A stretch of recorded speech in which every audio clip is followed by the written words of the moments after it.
so schlecht ein, bist stundenweise auszahlt. Ein durchaus recht gutes Arbeitsklima, Wetter zwar noch zu kalt.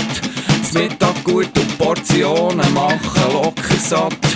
Doch was ich wirklich will, das steht auf einem anderen Blatt. Ich meine am 9 Uhr da sein, am 5 Uhr gehen und zwischendrin Papier, Computer, Telefon und so. Das kann's auf Dauer nicht sein, nicht für mich, jedenfalls ich orientiere mich beruflich neu, einfach weiter und ich weiss auch schon wohin. Ja, ich will einfach einen Kühlschrank, gefüllt mit Kokain, ein Gewehr mit Nachtsichtgerät und mit vollem Magazin, ein chemisches Labor, wo ich Bomben basteln kann.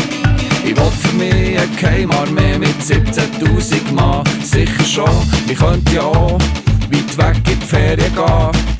Teile suchen sich und finden sich, zum Beispiel in Afrika. Andere malen Mandala und suchen Trost bei Gott.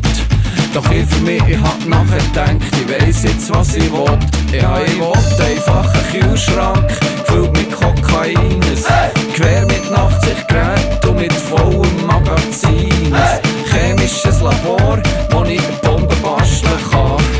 Ich will für mich eine Geheimarmee mit 17'000 Mann und ich denke nachher ziemlich oft über Land- und Reichsaufbau. Versorgungsengpässe hätte ich nicht, der Kühlschrank immer voll. Ich hab paar Leute um mich und alle wären nett. Das Einzige, was mir fehlt dazu, ist ein Millionengeld. Also geh nicht auf die Bank, es ist gar nicht weit von hier. Dort hat's ein Safe im Keller, der Code ist 114. Meine Bank hat darum kein Geheimnis und die Leute dort wissen wie.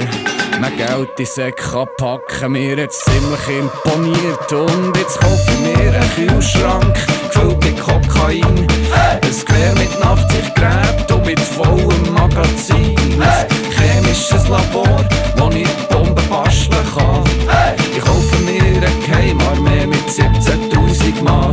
Ich kaufe mir eine Geheimarmee mit 17'000 Mann. Ich kaufe mir eine Geheimarmee mit 17'000